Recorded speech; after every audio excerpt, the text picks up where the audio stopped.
Well, that's a great reminder that we are live streaming tonight. So be on your best behaviors, and we've got everyone watching online. Welcome, everybody. I'm Lisa Huff, President and CEO of the Adams County Regional Economic Partnership, or ACREP. A lot easier to say, a lot easier to remember. I'm very excited to be co-hosting this event and this town hall tonight with everyone here. So we will move it on and get going right away because we do know there's a Broncos game a little bit later. The night's gonna go like this. We'll all do a little bit of announcements and things going on with your county government.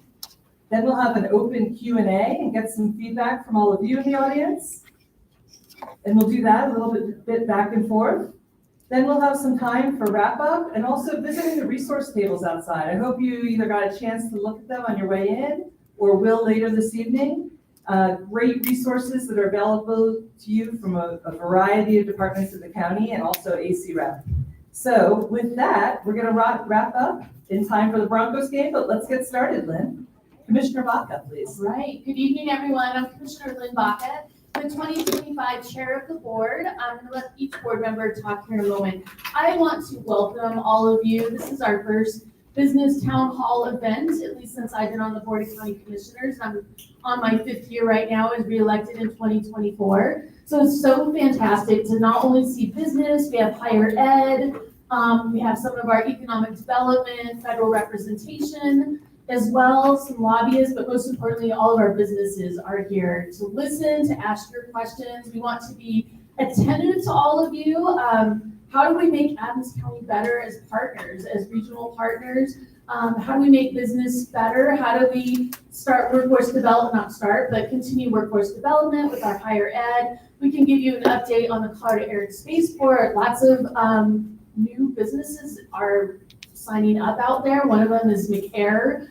They're gonna do some pilot training out there. So they're coming from Broomfield. I'll just say Broomfield had an interesting news article over the weekend in their airport and congestion. So please relocate at the spaceport. We have Brian Fallon with Rocky Mountain Rail, which is a neighbor to the spaceport directly south of us. So also in the room are a lot of our directors. I can't say all because I'm trying to do a head count here.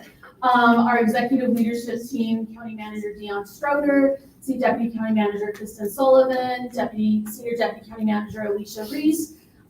So yeah, let's go ahead and get this night started. So the question for the board, quick intro of the players. So all of us, I just did that. The importance of businesses as part of the home team here in Adams County. And then one sentence, a very brief intro.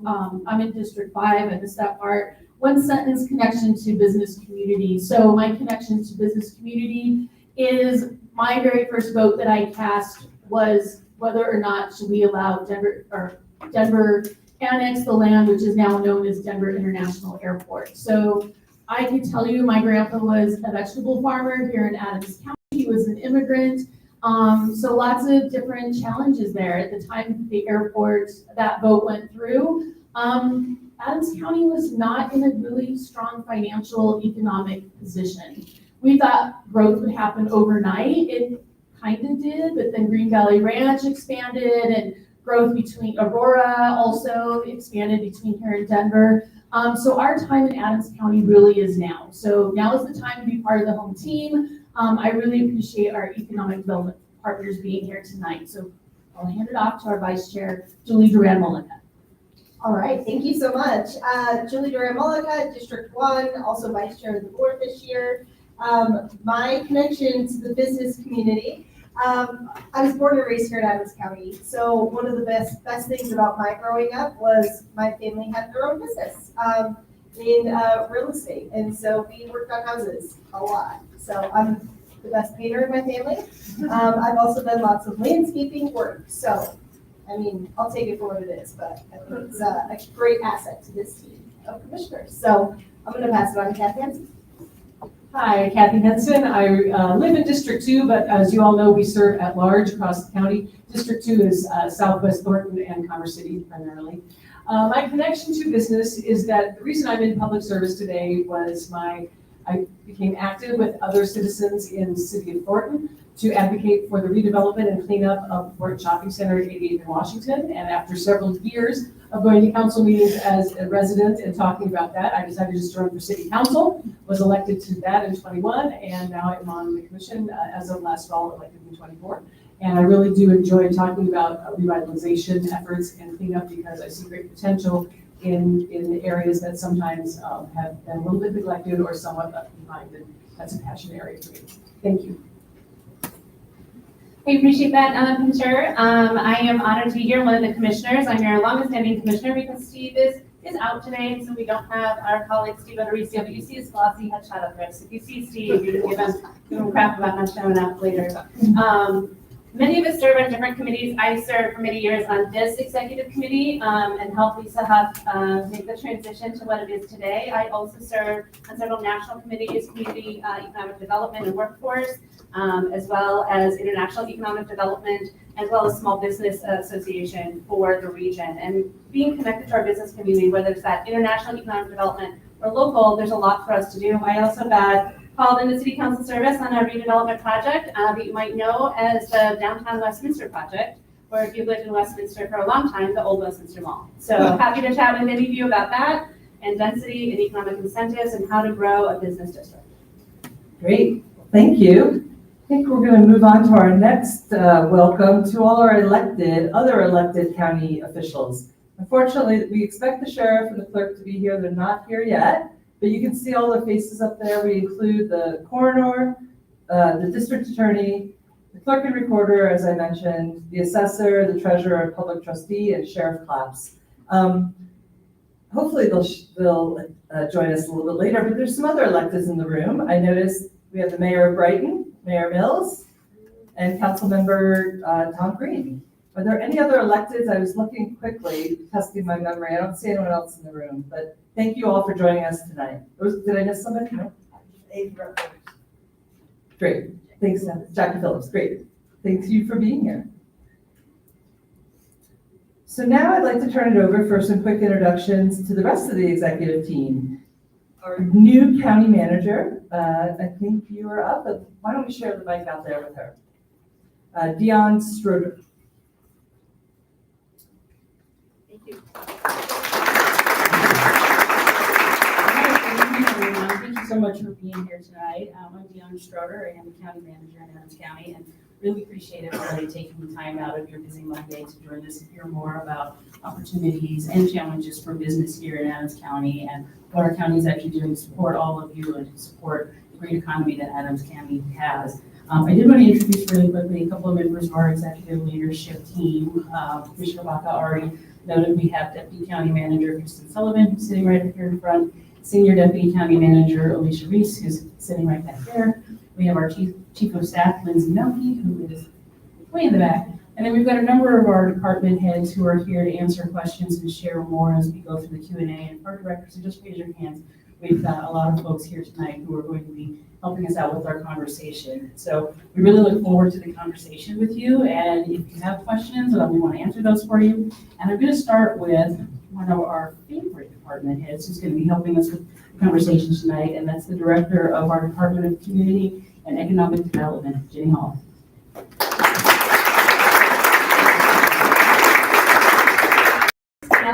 For those of you that I haven't met yet, I'm Jenny Hall, Director for Community and Economic Development for the county. Something that I'm guessing a lot of you may not be aware of is it was about 6 years ago that the county moved to this integrated service model of community and economic development. And it's a model that has become increasingly common around the country, but the idea behind it is really to provide greater value in the service that we provide to all of you. So by putting certain functions under the same umbrella, whether you're coming in to start just developing a concept for a business, or you're trying to expand and you need some help getting your building permit through, or you've got questions about incentives. Those professionals all are under the same umbrella. So there's no wrong door. You can go to any one of us and we will help you navigate that and get quicker answers to your questions. I know that we've got some folks in the room tonight that have worked with us really closely on complex development or business projects. And so I'm really happy to have them talk about what their experience has been. This is, as you can imagine, an area of continuous improvement. We are always looking for ways to be more efficient, more responsive. How do we make sure that we make your experience better with us? And we do that in large part really through working very closely with all of our departments to make sure that we make warm handoffs, and then also with our partners like Lisa with AC Rep, with our Workforce and Business Center, and with many of our other economic development partners in the room tonight. So with that, I think I'm handing it back to you. I got it.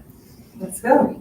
I was gonna toss a football around, but you don't want to see us all throw right now, so, keeping with the tailgate theme and Broncos tonight, I'm definitely not Bo Nix, but we might try it later. So, AC Rep, as we mentioned, is really the Regional Chamber of Commerce and Economic Development Organization that was created by the merger of the Metro North Chamber and Adams County Economic Development Inc. back in 2020. Not the best year to merge two organizations, but we're doing our best and moving forward. I'm really happy with our partnership with the county. We work very closely as well with many of our local communities and our local economic development professionals who are in the room tonight. I also have several board members in the room. So if you're an AC Rep board member, would you just raise your hand? So, great. Thank you for being here. AC Rep really focuses on being the business voice in partnership with our local communities here in Adams County. We work mainly with large primary employers to focus on 4 big advocacy areas: transportation, housing, workforce development, and energy. Our programs work to educate our growing sectors around the region, educate our community on hot topics such as aerospace, aviation, transportation, logistics, things like that growing. And we really work to support our existing businesses through advocacy and partnering, like I said, with our government partners in this region. Our whole goal is to build a vibrant and sustainable economy where everyone can thrive. So partnership's really key to our efforts, and I'm very excited to host tonight's event as a big partnership. On Friday, we also did a partnership event with the Workforce and Business Center and had a great speaker on work-based learning. And I know some of those folks from the Workforce Business Center are out here at the resource tables as well and sitting here in the room. So lots of great resources for you. So let's get on to the fun part. This is the part for you all our businesses in the room. What we're gonna do is we're gonna have a couple of questions on a Mentimeter, kind of get the temperature of the room. Then we'll transition to some Q&A. So I'll kick it off with one question, but then we have our handy dandy mic people who will be there to run around the room right there and get your questions. And then we'll hear from a business champion and take a break and let you think of some more questions. So we have lots of time to move ahead, but let's get started with Menti question 1. So use your phone, if you would, to scan this QR code. Are you in the way? I'm not sure, Commissioner. Nope. There we go. So enter the code or scan it, right? You can go to menti.com and enter the code or just scan it and it'll pop right up.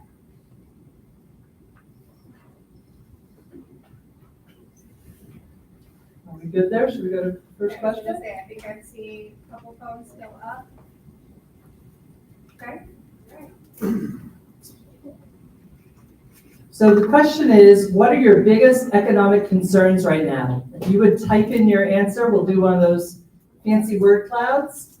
And hopefully we could start now. I see about 43 people online. That's great.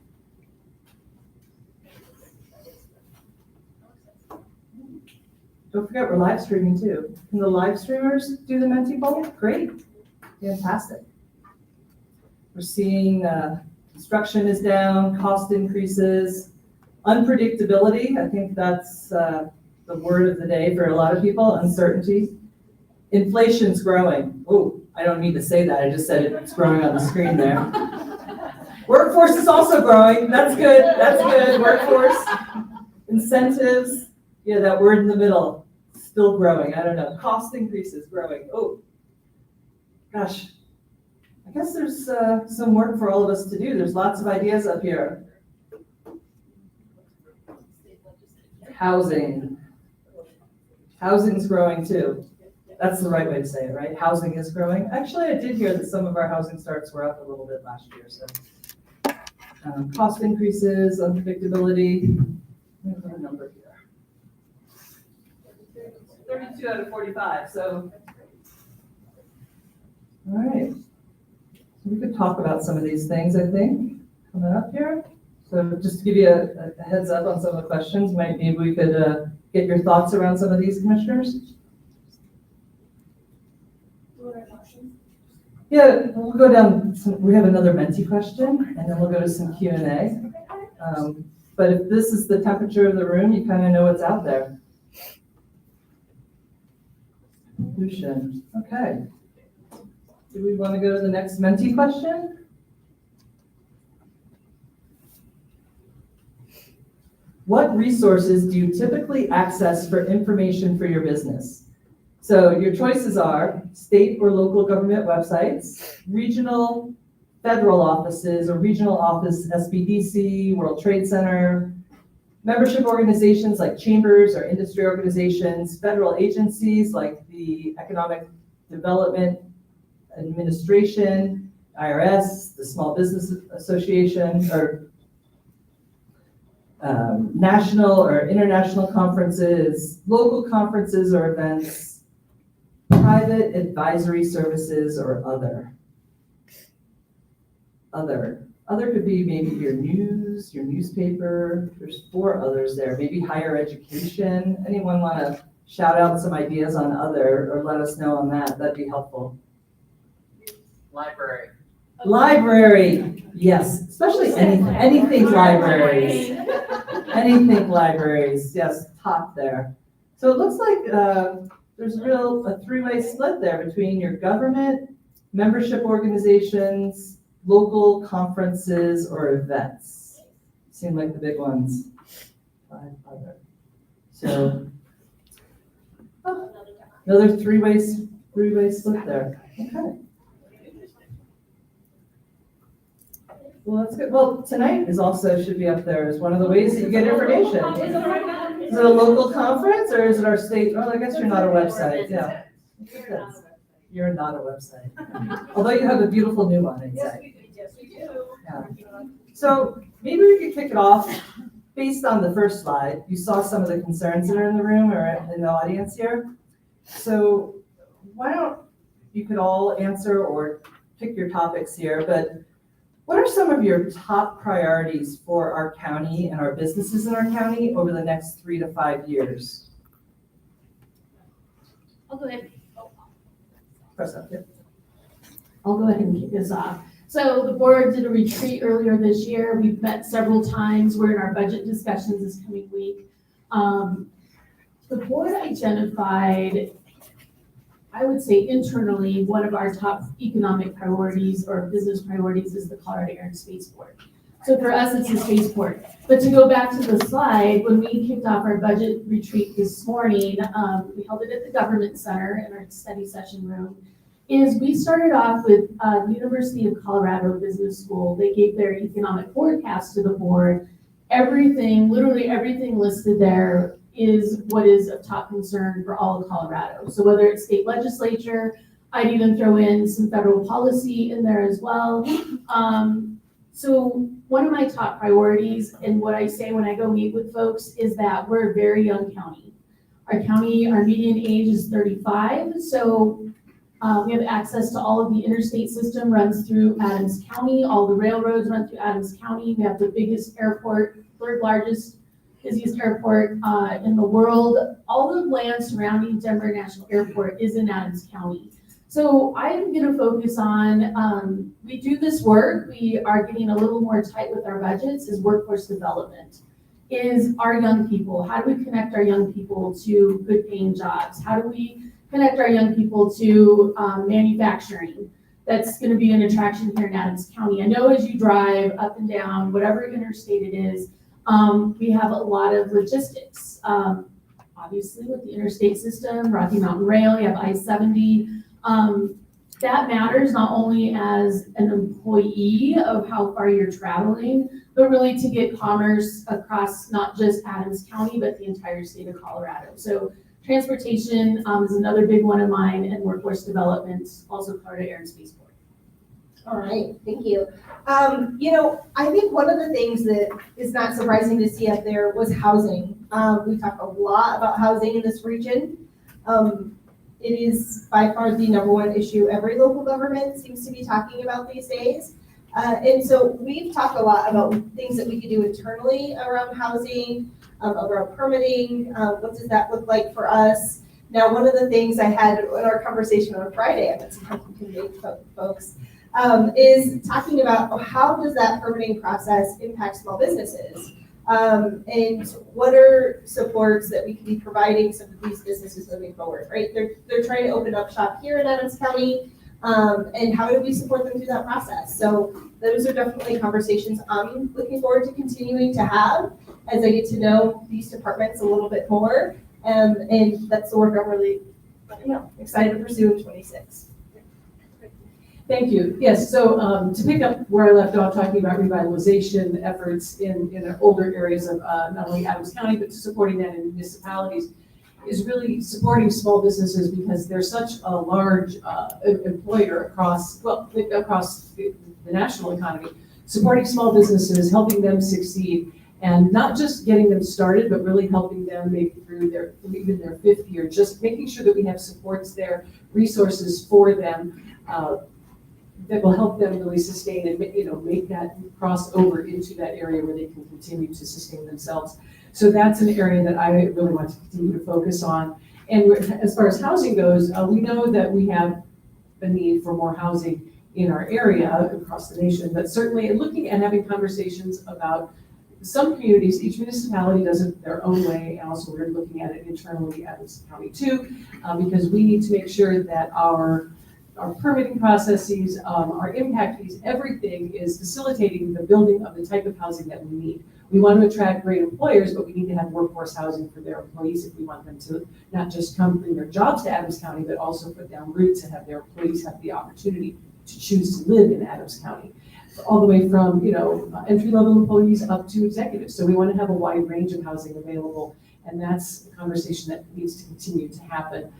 Building density where it's appropriate, talking about that. And so as Commissioner Mullica pointed out, state legislature was up there as a concern. So those conversations, we need to make sure, and we've talked as a board about really making sure we're staying connected to our delegation, our Adams County delegation throughout the legislative session to make sure that we're being very clear about what we need and what it is that we can take on from their legislation, and being really clear about how we want to see some of that shaped. And those are conversations that are not going to be easy, but that I think are going to be critical to the future of Adams County, and not only in overall quality of life, but certainly in our business and economic environment.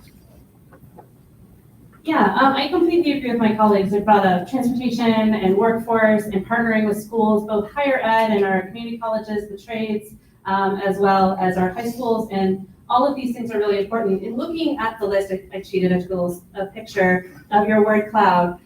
Inflation, cost increases, housing, pollution, cost of living, unpredictability. I'm seeing a lot of things in here that are changing. And I think that's where the big worry comes from. In the years that I've had the opportunity to be on local government, what I hear most consistently from business is I want to know what's happening. I want to know what the framework is. How do I apply for a permit? What are the regulations that apply to me? And who do I call when it goes sideways? And if something happens I don't understand, either in my business or in my application process. And that's why I'm really glad to be here today, because I feel like we can build that connectivity and transparency with all y'all and be available, and you can put a face to a name and an email so that when you have an issue, you can reach out to any one of us commissioner colleagues, and we will make sure the executive team gets you placed with the right specialist. Also having our specialists in the room to make sure that we're available and ready to answer your questions as you encounter them in community, because we understand we're experiencing it too. One of the things I love about local government is that at the county we work full time, we work year round, we are here, we are consistent, we are here of service,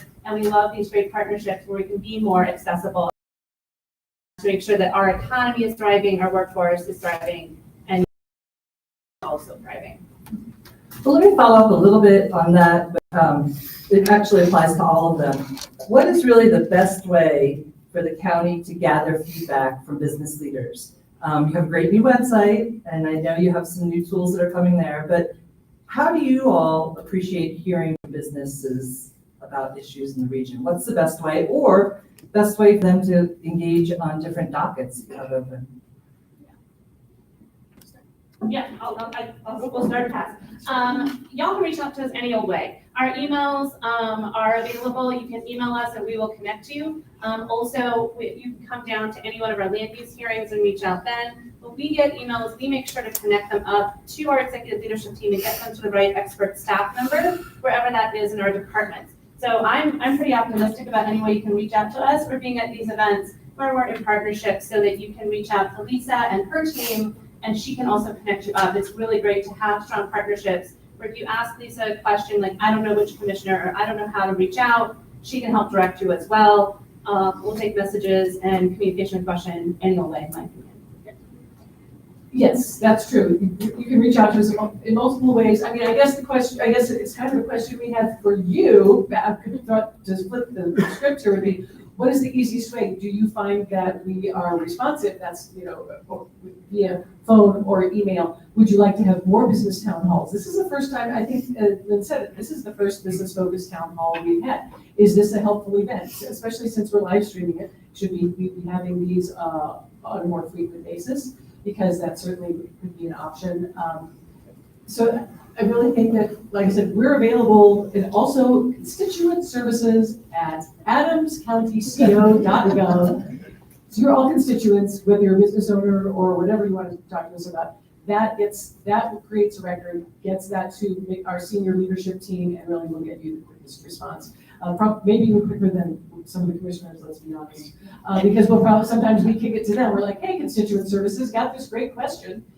So I will stop rambling, but I think that maybe. I gotta say, I love this. I love that we're doing it. I love being here with all y'all. It's not our first business town hall. We did one in Waymire Dome about 2.5 years ago, 3 years ago. That's a long time. And that's a long time On a ago. hot topic, It was right? on a hot topic. It was a niche issue. And we love doing State of the Region with AC Rep. We love having opportunities to be out in public. We want to do this again, but we want to have this on a more regular basis, but it is not our first business focused town hall. Sorry, I'm the old timer. Every once in a while. The only thing I wanted to add quickly is invite us to events that you guys have going on locally. We are engaged many different chamber events at this point. Our calendars are always full with events, but I am interested in meeting you and understanding the work that you're doing in Adams County. So whatever forum that looks like, send an invitation our way. Or a tour. We do tours all the time too. I mean, it's just a great way to really understand your perspective in your industry and your concerns. So feel free to reach out with those invitations as well. I love going on those trips. Well, Commissioner Bach, did you? So I was going to say we could do some real-time questions Yes, right now. do Let's it. take one from the audience. Does anyone have a question for the commissioners? Don't be shy, everybody. It's a big room, no questions. Hey, I guess you're doing a great job with the business community. All done. All right, thanks. We have to have one question. Tom has a question. I can see it in his Tom Stone, the office in Peterson, do you have a question? Tom Green. Oh, Peter Tom. Tom Green. Oh, Tom Green. So you talk about housing. Yes. How do you figure out challenges of entry-level housing versus affordable housing, which really to the progression of housing, which is that role concept? Is it going to deal with housing? How do you deal with the entry level? And then not affordable, but entry-level housing, because that's not, it seems like housing in Adams County is completely out of control when it comes to the price of housing. So for the people so before you answer, for the people online, the question from the audience was really discussing the variety of housing needs that we have in the county and the progression of all the different levels of workforce housing and affordability. So how do you address that wide spectrum of needs? Is that right? I'll kick it off here, right? Because what you're talking about is the magic question that everybody needs to try and solve.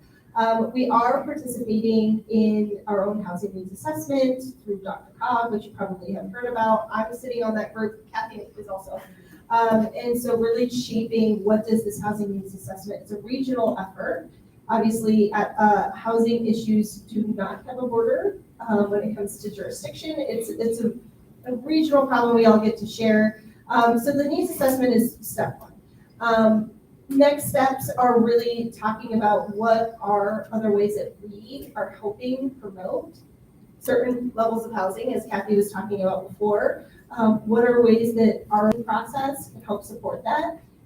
When it comes to more workforce housing, that also is in partnership with Maker Housing Partners. So that's our housing authority, and working with them to provide additional units in our community. I think those are little steps that we can make in the right direction, but the problem is we have thousands of units that we're short, and we need to figure out how to get them built. And that is one of the biggest things that I would love to hear, and maybe even having an entire session, which is housing alone, is that conversation between our developers and our staff, and talking about what are ways that, at least from a county perspective, we can help support, and things that we could do internally to help continue to promote that type of housing. I'm gonna let other folks address. Oh, sorry. Part of this conversation too is we have to encourage the variety of housing. We have to talk about lot sizes. We talk about graduated impact fees, so that we can make those houses so that those houses pencil out, and that people can builders can't build for free. Ironically, what we did learn today is that actually we are 50th out of all states. After that big spike we saw in our property values rise in the last 2 years, we've seen the smallest increase in home property value, residential property value in the nation right now. So that points to a little bit of stabilization, but we still have to increase inventory. We have to keep talking about construction defect. We have to start have condominiums are entry-level housing for so many people. We have to continue to hammer away at that until we get an actual solution. But in the meantime, we have to start getting creative with the things we can influence, like lot sizes, paired housing, supporting things that might make buying a home a little more affordable for people, as opposed to going straight to a McMansion or a single-family detached with a large yard. So I think those are all conversations to have, and it sounds like some of the same old, but we have to start really talking about what we can do and talk with our legislators about that too, and promote housing. I go to a church in Broomfield where we built 8 apartments for emancipated foster youth. We're not a big church, but we had the property and we made it happen, and that's 8 kids, but that's 8 kids every 2.5 years as they're cycling through, and we all know that property's out there. They did be built, die, but that's a conversation we can have, and maybe, but also dirt starts need to be looked at as well. I'll go and pass it. Go ahead. Okay, very cool. The hand signals didn't quite work. We're not on a football team. We don't have a book for hand signals. Just trying to exactly. We need that. Call the play. So I'm just gonna brief comment. I'll let our chair bring it home. I really love this question. It's spot on. It was obviously huge in our conversations and in the word cloud that y'all built for the conversation that we are having. The one thing that I'd like to add to that is workforce housing and attainable housing are things that are really important for our community. Again, like when you talk about words, language matters. Housing that people can afford really matters. And I don't need a show of hands, but most of the people who qualify for affordable housing built by our housing authority make money. They usually make about $45,000 a year, $50,000, $60,000, $70,000, and even $80,000 a year, depending on how many children they have. And I want you all to just quietly reflect how many jobs you have posted. This is a business town hall that are in those ranges: $45,000, $50,000, $55,000, $60,000, $70,000, even $80,000. How many jobs do you post? Those people need help finding a place to live. And many of the ways that they find help is through our housing authority and having housing that is affordable for them to get that stabilization and to start their careers. And that's what we want. We want people who are working to have stability, to keep their job, grow their children, be a good neighbor, and then move on from there. And having that stability in our society really matters. All the rungs on the housing ladder are super important for all of us to have a functioning workforce. I think one of the things that was really stunning to me, an income study just a few months ago as a commission, and as a single parent, I have 2 kids, and I used to try to stump people, but like when we did the study, I'm just curious, just think of a number in your head of what the salary is to have a living wage, not a minimum wage, but a living wage where you're not on government assistance, single parent, 2 kids in Adams County. Just think of a number. It's about $120,000 a year. So I know many of you have jobs that are posted at less than that number. And you have workers and staff and colleagues and maybe yourself working at less than that number. So how we build a spectrum of housing is really reflective of the jobs available in our community, as well as smart density, as well as good regulation, as well as good planning and lot sizes and dirt starts and impact fees and everything. So really appreciate the conversation. Can I add one? Yeah. So I personally, I believe that there's one thing that doesn't really get chatted about, but it's the retirement and move out, Yes. right? I mean, to me, that's the biggest, I feel like there's no place to, yes, where are we downscaling in order to free up the bottom? Because I think that's part of the problem. So how are we dealing with that? Or is there visions of that? Of how to move, me out of my large house and, whatever. But I mean, at some point I need to downscale. How are you addressing that? Because I believe that takes the pressure off the bottom because then it starts to migrate. So is there something that? You got this, Lynn. So I appreciate that question. I think there's state legislation to do the Homestead Act that you can carry your equity with you. I'm probably not using the right language there. The government is not going to step in, Tom, and oust you out of your house. That's overreach. There'll be a mutiny if that happens. But it is a real thing. I mean, I just saw an article over the weekend. My parents are a perfect example of they live in a house where they raise 4 kids. Whether it's paid off or not, they've been there for, a long time, 47 years. It is more house. It's enough house for the kids and now the spouses and now the grandkids. And they added a dog and a couple of chickens and a duck. And, the whole family is out there on holidays. It's too much house for them. But I also hear and understand that they would feel bamboozled when you look at interest rates. When you look at, there are no entry levels to downscale. There's no real market for them to downscale to maybe not even a condo, maybe it's a patio home, maybe it's a townhome. But then you get into, for them, like accessibility issues, like it has to be a ranch style. So I appreciate that. I'm gonna go to the top of your first question, is we need to have some agreeable language. And I'm sure that there's definitions of, is it entry level? Is it affordable? Is it workforce? Attainable. All of these different words evoke a lot of emotion. And I think what we're seeing is not in my backyard. Depending on, because it's easy to be at an open mic, to provide written comment and say, those people are your teachers. Those people are your police officers. Those people are your kids that are maybe between high school and college, or maybe they're college, maybe they're college graduates. I also see that in my family. So we need to have an agreeable upon language that we're going to use when we look at entry level housing and what that looks like. Julie and I also attended, I think it was the Metro Housing Coalition, the home builders, on Thursday night of last week. And Colorado, we're down, I think it was Colorado, not the metro area. We're down tens of thousands of properties that are needed. So we need to find a way, they had some great suggestions in the room of maybe the finishes on the outside of the house look different. So maybe we're not going for stone because that includes an additional expense. Maybe we do some different things, and that's something that we can do at the local level when we talk about development standards overhaul. That's something that we are currently doing. We're going through that process. Zoning is another thing. That's what harpooned the recent development in Thornton, is that was a zoning change, if I understand. That was not even getting to approving the project. That was just zoning. And when you look at zoning, especially along the light rail, we want density. We want density there, because density is gonna drive retail, commercial. It's not gonna maybe require you to have a car. You can just walk to the light rail, head downtown for your job, or catch another transfer to go to the airport, or whatever that would look like.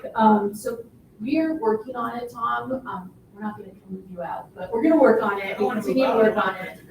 And, you know, I think. You had a choice, right? You had a choice. There's another. Yeah. So, so back to what Julie was saying as well as Emma, about moving, working with Acre Housing. I used to sit on the board as a resident commissioner years ago. And I also did a Baker School Apartments. And we also have the townhouses going in, which are totally affordable for people that now, when we talk about the Plainridge State level, I'll bring up my son, for example, 28-year-old autistic sitting at home. He's able to work in the community, but he also asked, can I live in the community? Well, I was looking at some affordable housing stuff that Rockingham Human Services gave to us. He's not going to be able to afford that on SSI alone. And even when he's working, you know, so it's like when I look at these, how is that going to be with these meter like units, and how are we covering? Because we forget the people. These are the people that work at Walmart. These are the people that work, you know, at 7-Eleven. These are the people that work at the gas station. They keep all of the people who are going to work, you know, gas, groceries, whatever. What was they get that? So I guess my question is, how is that? And we've been waiting for a long time, and we're still here. I don't want to put, thank you for that. I don't want to put any words in the mouths of the home builders. The challenge for, and Kathy touched on this, the challenge is not just the built-in, not the environment, the economy, all of that matters. It's also efficiency and effectiveness. And so the efficiency of, is it zoned correctly? Is it like, how can we also partner with home builders on, maybe it is a design change that can save, maybe it is something that we can look at differently as Adams County. And I'll just put it out here because I have a tentative council member from the city of Brighton. This board, Julie and I talked about it after that Metro Housing Coalition event that they had, is that it's really time for, we have what we call the AdCog dinner. So we meet, I get questions a lot. Do you meet with other elected officials? Yes, we do. Once a quarter, Adams County, all of our cities, mayors, city council members, their administrators, we all come together for a dinner.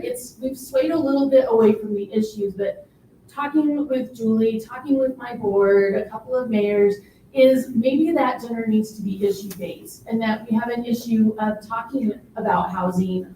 Or Julie even brought up, maybe we do kind of like several in a row, several seminars in a row, so that we're all on the same page, that we have business in the room, we have home builders in the room, that we have the public in the room, quite frankly, of like, what is the need? What are the challenges of the builders? I mean, I know it's easy to say they're just making money off of us, but we have some really things that we need solutions to in Adams County. We can't do it alone on policy. We need partners, and part of those partners are the home builders, part of those partners are businesses. So, you know, I look at Thornton, that probably could have, that was a zoning change, but a lot of feelings around the project itself. So an ask for me is like, if you are seeing your businesses struggle, your employees struggle, that they're driving a lot to get to your place of work, that you maybe partake in a public hearing or a land use comment of, this is why this is needed, and be specific that it's about workforce development for your worker, your daughter, whatever the case may be, postgraduates. But we're here to listen and learn as well. So thank you, Tom. Thank you so much. And then be able to speak about, Julie, we were talking about the Maker Housing Department, like opening up the space that we're talking about. So Maker Housing, so really I'm referencing a recent project that was voted down in Thornton. This was only 81 units, right? So it's a drop in the bucket compared to the units that we need in the region. And it was a zoning change that needed to happen that failed the vote. And so it was heartbreaking because in the presentation from the developer, they showed who would be able to afford these units. And they talked about Adams 12 teachers. They talked about firefighters. They talked about police officers. So people that we rely on every single day in our community who are going to be able to live in these units. So that's what I'm specifically talking about is, Maker has these projects that they're trying to push forward. Really, we need to continue to support that work, but support it among our municipalities as well. So, Adams County does not have land use determination over other cities, so we need them as partners moving forward, and that really goes to what Lynn's comment was, moving forward, working with our local municipalities to make that happen. Or what about an incorporated or the Adams County? We do an incorporated, Yeah. that's it, Yeah, so that's what we're I'm the saying, team. yeah. I mean, obviously the housing where I live is there, but I just think more housing there. Yeah, I see I love those townhomes, but looking at the cost, like for, cheaper, I'm like, come on, it's all money, yeah. These are really great questions, but can I'm gonna be like Coach Prime and get accused of not managing the clock correctly here or something. So, I think it's very important, yeah. Yes, yeah. You're gonna fire me, Coach Prime? Never. No, but we do have some other business champions in the room, and I thought maybe we'd call on Brian Fallon, who's CEO of Rocky Mountain Industrials. He runs the Rocky Mountain Rail Park out in our great new development area near the town of Bennett. Let's give a shout for Bennett, lots of housing out there. Yeah. Brian. A lot of jobs coming as well. My name's Brian Fallon with Rocky Mountain Industrials. I appreciate everyone coming here today. This is a tremendous forum for me to speak. It's not every day that you get to sit in a room and thank the group at Adams County that has helped our project become a total success in Adams County over the last 7 years. I can look around this room, and over the course of the last many, many years, we have met with each and every one of you around what are, in some cases, very simple, and in some cases, very complex construction projects, development projects. And I can sit here and say that I feel very fortunate and very glad that my predecessors purchased land in Adams County. It's not every day we get to do that. So Brian Fallon, the Rocky Mountain Rail Park is a 620-acre rail-served industrial park that's currently under construction. We are equidistant between Watkins, Colorado and Bennett, Colorado. So it's great to see some of the Bennett group in the room. We feel very passionate about where we are in Adams County. We're about 1.5 miles north of I-70, and we are the easternmost neighbor of the Colorado Air and Spaceport. So Jeff, I hope we're being good neighbors. You're always the best. We do appreciate being part of that logistics community. Our industrial park, as I mentioned, is 620 acres. It's 2 miles north to south, 0.5 mile wide. And what's really fun for us is at the end of this year, we will have completed almost a 4-year construction project, investing more than $100 million of capital into this project to help bolster the supply chain community, the logistics community in and around the Colorado Air and Spaceport and the eastern Denver metropolitan area, which we think is going to be a thoroughfare of growth over the next 15 to 20 years. So with that being said, I would like to, as a participant and somebody who works with the county often, I would like to say that as I talk to other developers, they only wish that their developments were in Adams County. And it sounds very simple, but accessibility, engagement, problem solving, these are skills that we rely on every day, every week, every month, over the course of a 5-year construction and development project. And Jenny, thank you for all of your help. It really is a pleasure to work with you and your team, as not only we're looking to develop our project, but even more now as we're bringing customers to the market, and their engagement with Adams County and their ability to to work quickly and work efficiently and get their projects out of the ground has been something that even is surprising to them as they work in other parts of the country, other parts of Colorado. And so as a business champion, I really am here to thank the group at Adams County. It has been a tremendous pleasure to work with each and every one of you. We've worked with, I will say this, almost every department within the county on some project, whether it was land acquisition, development agreements. There's just a tremendous amount of time, energy, and effort that goes into a project that we were looking to bring to fruition. So I think from that perspective, I'll tell a little story. Commissioner Baca, this is, we have a tenant in East Midland that recently signed up for some land, a land lease at our facility. And they had asked me, hey, do you think it would be a good idea to host a groundbreaking, and would it be okay if we invited some of the constituent from Adams County government? And I said, absolutely. They are a great group of people and you should certainly do that.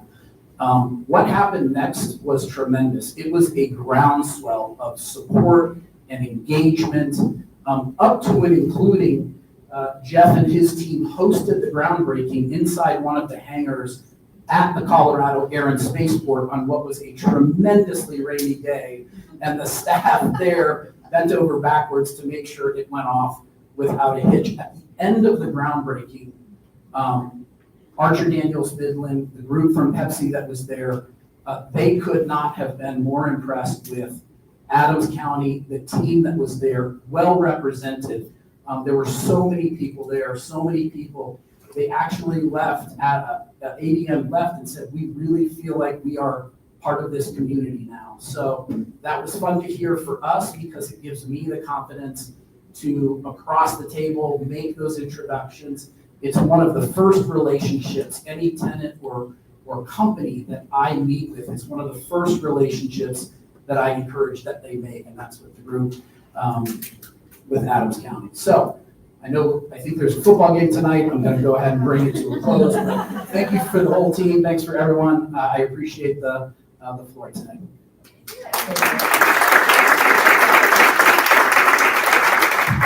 We heard a little bit about what Brian found helpful. Let's see what the audience has found helpful or what they think are important in working with you all. So we're going to go to another Mentimeter question. And the question is, on a scale of 1 to 5, how important are the following services to you? And I'll read them. Hopefully you can see them on your phones. Navigation services to help with permitting and development, connections to state and local financial resources, networking opportunities, updates on construction activity and road projects, information on resources for childcare, affordable housing, or other tools for their employees, and support on innovation and entrepreneurship. So what are the most important things? I think a lot of these might be in your department, Jenny, so I know you're a very busy lady in your department as too.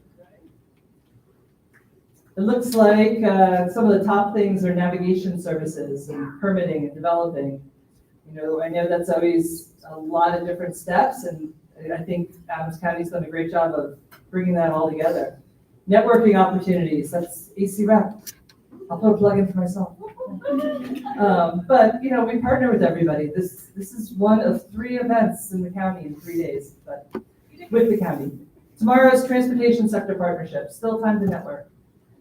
Updates on construction, information and resources, childcare, affordable housing, other tools. I think that's really important for employees. We see that need too.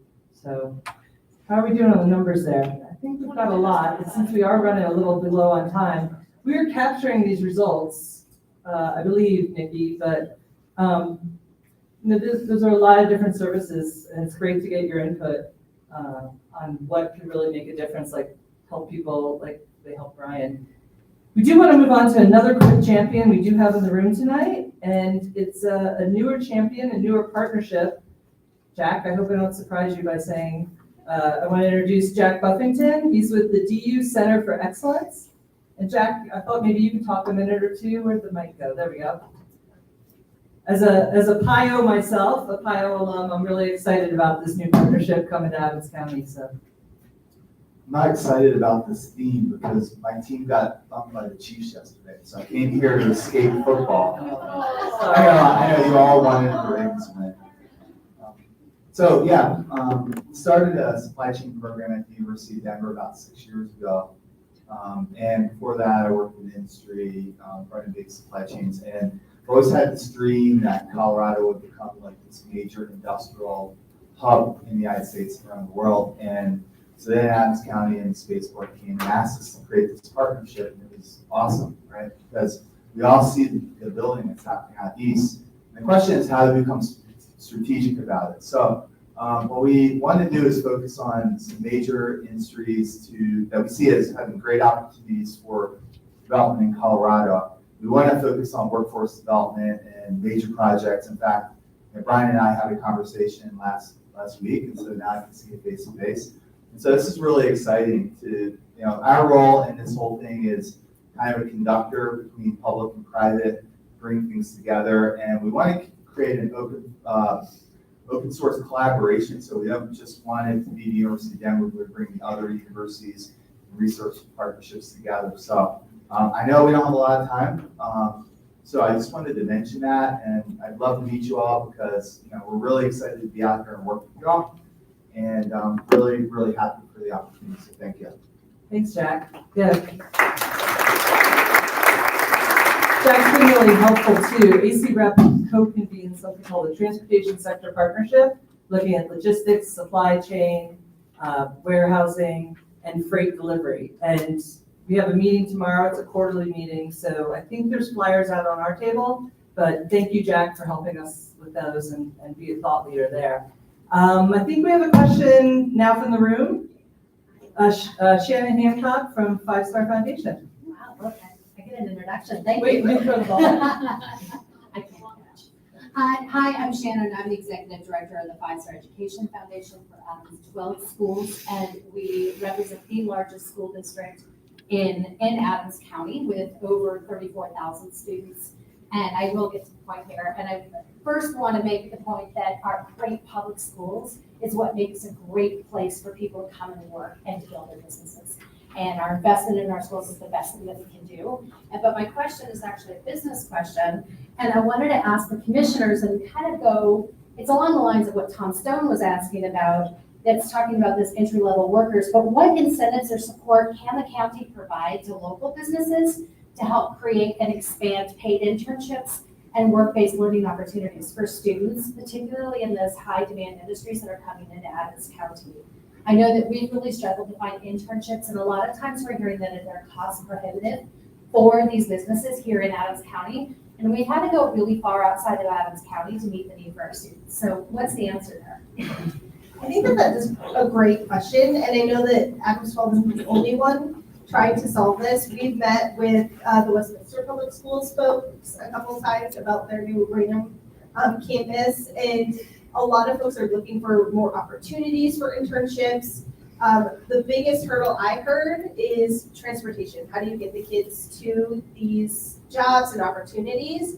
That's definitely not something that I have an answer for today, but I think that that's an important takeaway of continuing to support our kids who are eager to try new industries. The best thing that ever happened to me, especially as a college grad, was being able to get an internship, and it totally changed the trajectory of my career. And so getting hands-on experience is everything. Do we have other thoughts? Yeah, go ahead. Yeah, I don't have a short answer to your question, but it is something that we can definitely explore as a commission to see what we can do as a county with our partners. We can talk to somebody like Jack. We can also, because we heard this morning in our beginning of our budget cycle meetings that we're having all week long, experiential learning is critical to future career success, and also people finding the career that's right for them to keep them, on a great career trajectory. And we know also that we're a highly educated state, but we know a lot of those people move in from out of state. And so we want to make sure that our Colorado kids are getting first bite at the apple at the jobs that are in our state because they deserve it, because they, we want them to be able to choose to live here and have a great career and the life that they want. So it's an excellent question, and certainly something we can lean into and talk about with our partners about funding and incentivizing that. The short answer is I don't think we already have that. We also asked Lisa, partner in chief here, Yeah. what sort of strategies would you recommend for us to convene conversations around connecting our CTE youth and jobs? Well, tomorrow, we have a panel of CTE people talking about jobs in the transportation sector. What? What? And what? On Friday? Yeah, all careers. And on Friday, we talked about work-based learning and our goal of people leading Friday's workforce development celebration was asking all the companies in the room to create just one work-based learning job. And I mean, Ben Franklin started it back in the 1700s, people. It probably wasn't that hard. You know, he was an apprentice back then. But work-based learning, and we have people from the Workforce Center, like I said here, they can help you. Front Range Community College has resources to help people in your company who want to do work-based learning learn how to do it. So lots of options with lots of great partners here in the county, and we'll make sure we can bring everybody together on it. Thank you for the question. Yeah, that's a great question. Just to go off with Lisa, is that what I love about this board, and Steve is probably watching online, is that we're very solutions oriented. We want to be efficient and effective because budgets are tight. So it matters to us how we operate internally. I think that resonates with hopefully the business community, our municipal partners that are here, is that efficiency and effectiveness. So what we've done individually is that we're building the ecosystem, bringing along our trade partners, our union, workforce development. It's just a matter of getting all of our heads together. I serve on the Presidential Advisory Committee for the Community College of Aurora, where they talk about workforce. We all serve on a number of different committees, associations. So we're building that network. We're in a really exciting time in Adams County because we do see a lot of growth. We did have one partner kind of identify a need, but it's still in the process. But hopefully we can strike a partnership with the Hispanic Restaurant Association. So as our students move from their CTE program or from a part-time job, that they can get immediately into something that is of their interest, that can sustain them, they can learn more as well. So I think that ecosystem is currently being built by the board. It's just a matter of getting all of us together in the same room to talk about that. But your suggestion of an employer taking on one, we're in budget season. I'm gonna ask my board if we take on one. Regis High School does a really great program of doing a paid internship. Rather than paying the student directly, there's somehow that it goes into a scholarship for them. That when they complete their internship, that funding will go to higher ed for them. But they get the experience of working in government. One student I did work with was part of the Secretary of State's office. She was also a tour guide at the state capitol, so she got to see all the state reps and senators. So it's really providing that workforce on-hands experience for our students. That's great. Another big topic that we could talk about all day, but we do have to move on. We did get a pre-submitted question. It's a pretty easy one for you all. How do we bring more data centers to Colorado? Because construction, as you know, construction is a huge component of the local economy. Construction numbers have been down slightly so far this year. New starts, and data centers are a market that is currently growing everywhere. However, we're also, in Colorado, challenged a little bit, even though, like any other industry, technology is evolving every day. There are new ways. We had a development council meeting where we talked about different ways of cooling them that wouldn't take as much energy. So I don't know if you all have any thoughts about that, if you want to add anything, but that was one of our pre-submitted questions. Thank you, whoever employers in the audience answered that. But. Yes, thank you for that question. I think that the there's so much work happening in this area, specifically at the state legislature. There's gonna be a bill this next session specifically on data centers that we all should be watching and that this board is gonna be engaging on. A couple of issues for me is thinking about the energy needs for these types of facilities, right?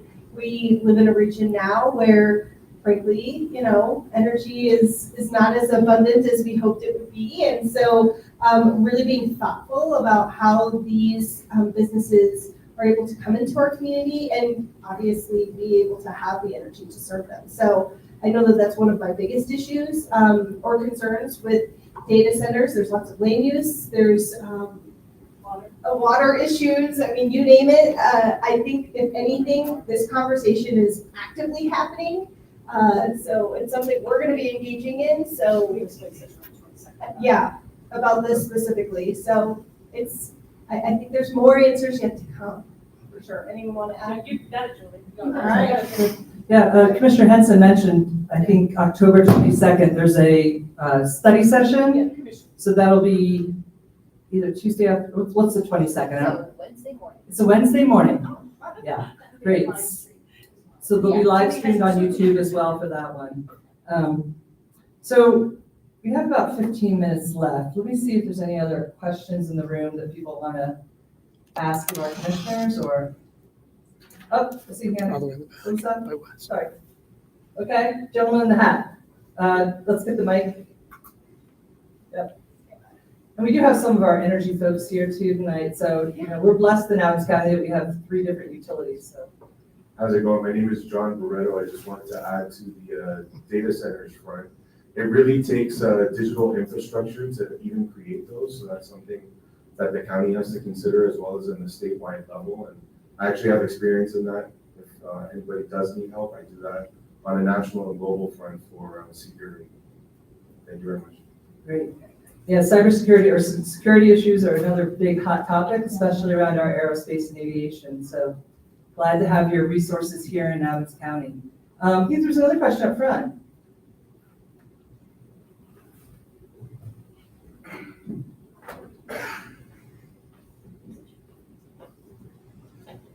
How you doing? So not to hijack any of this, but since state legislation came up as a pretty big concern, my name is Tamara Stracchio. I'm a legislative aide for Rep. Phillips, House District 31. And as soon as it came up, I started talking live with her, just chatting back and forth, and just wanted to make sure my position with the rep is community engagement, community liaison. So the idea is when you guys have a concern, I want to make sure you know that we are available for that. It's exactly what, and I actually don't know exactly what the concern is, so whoever brought that up, feel free to reach out to me. I would love to hear what your concern actually is.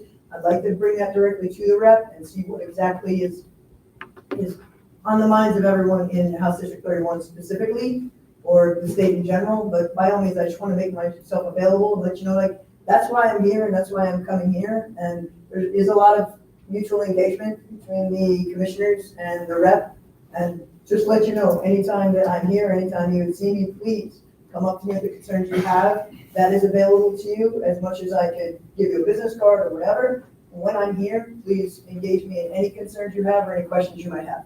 I appreciate that. So thank you for the moment. I think, we have another question over here. Sure do. Councilmember Green from City of Brighton. And United Power. Yeah, in this discussion, we've had a lot of talk about the regional approach and the statewide approach that the legislatures imposed on us, but how do we protect that local autonomy and authority? When you were bemoaning the issue at Thornton, that was a local decision, and the public was behind that. They come in repeatedly at city council meetings, championing them for that. So again, I know it's nice to talk about a regional approach, but even that issue of parking, where being dictated whether you can allow or authorize to have more parking than you want.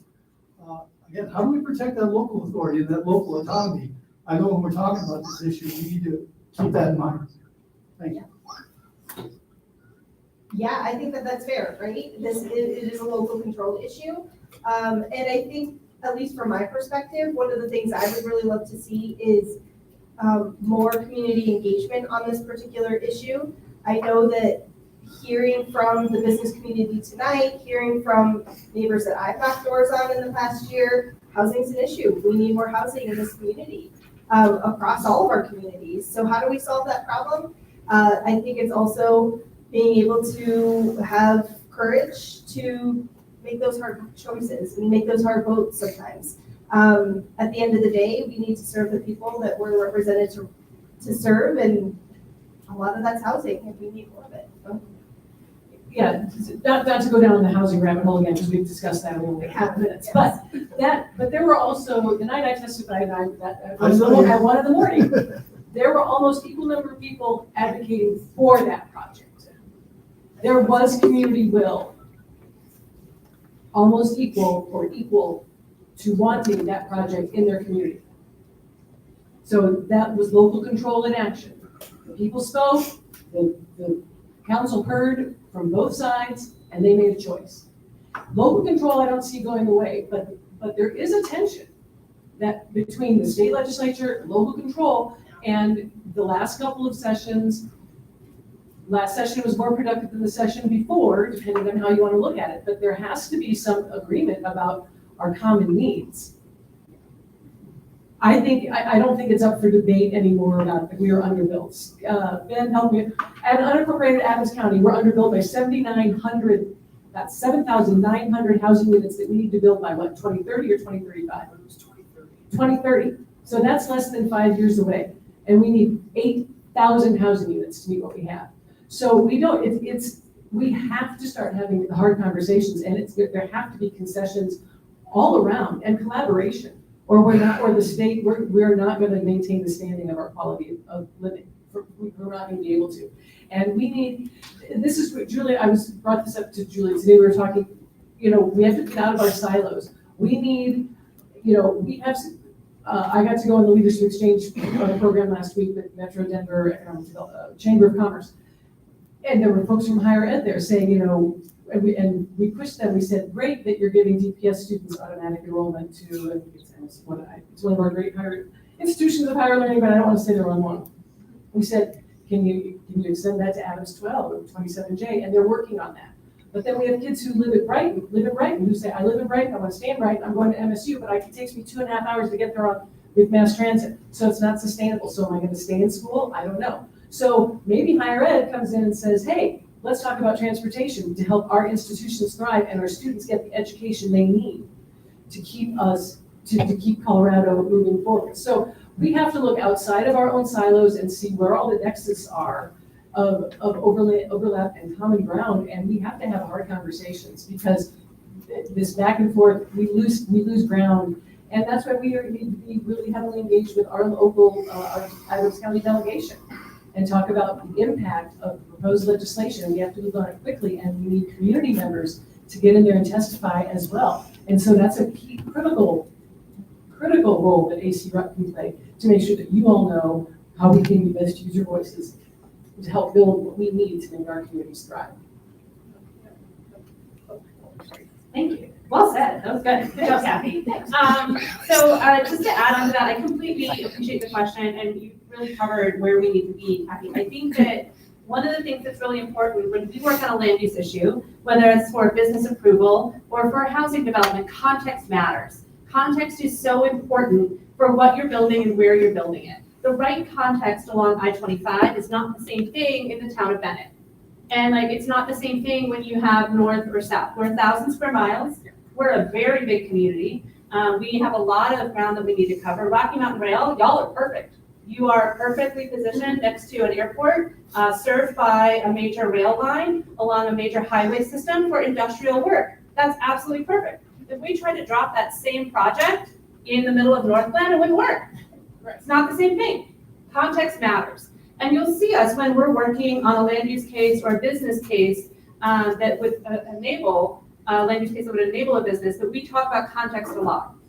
How are you served by transit? What is the workforce available? What are the surrounding neighborhood land uses? What economic development opportunities are we gaining by enabling this project? What are we losing by enabling this project? We have these robust conversations, real fun. It's Tuesday morning, it's great. Come watch us, come watch in person. Bring coffee. Bring coffee. But you see us wrestle with it because it matters so much. I know that y'all are asking about legislature, and that's great. I don't work there. I work here. I work for you.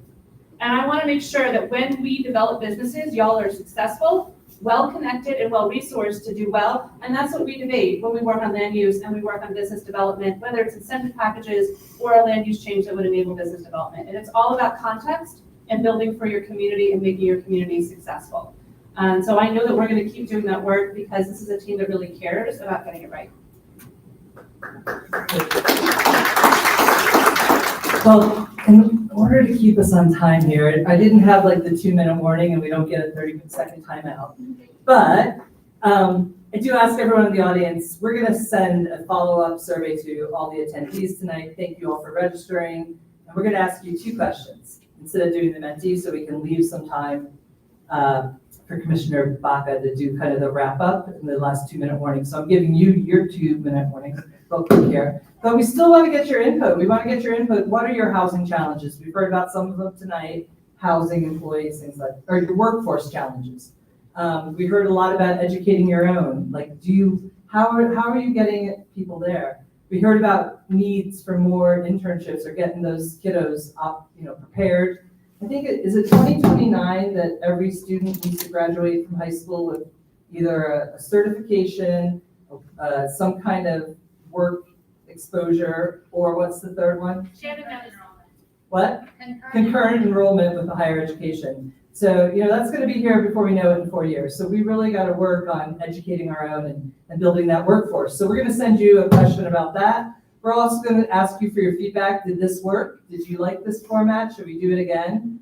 Maybe we could do it around topics. We're pretty flexible and we can all move around some ideas here. So with that, Commissioner Baca, do you want to wrap up?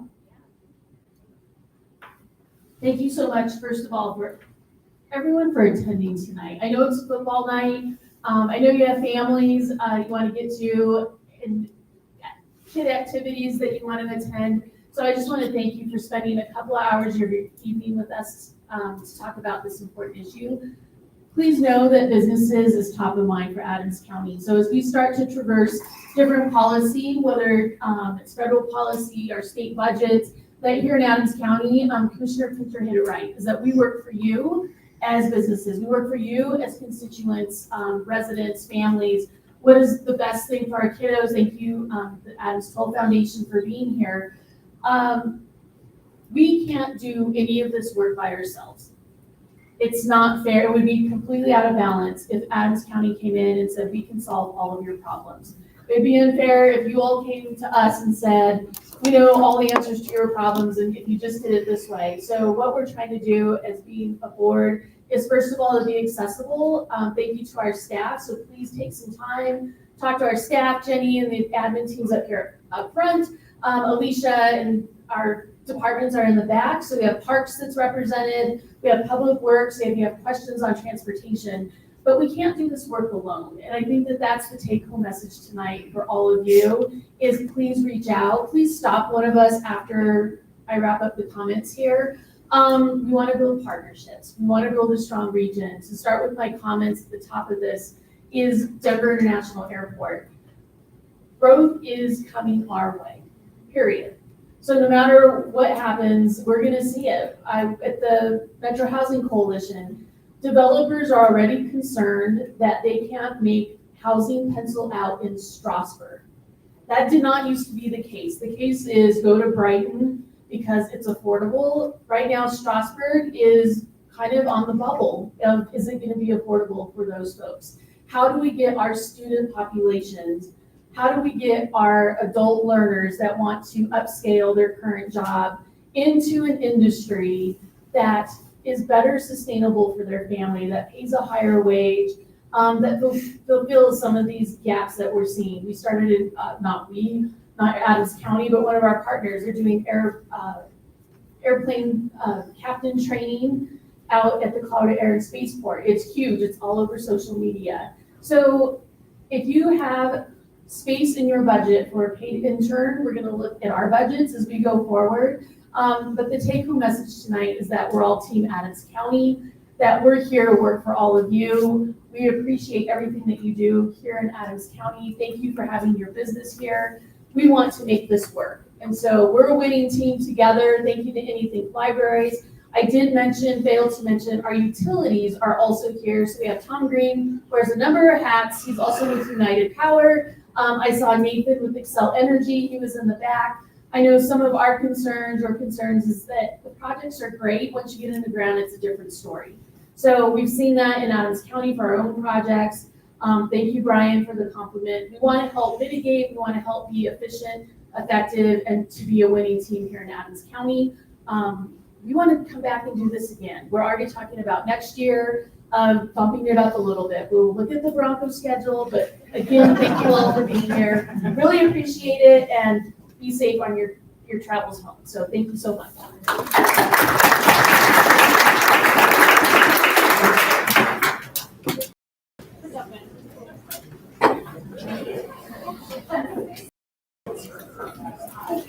Thank you.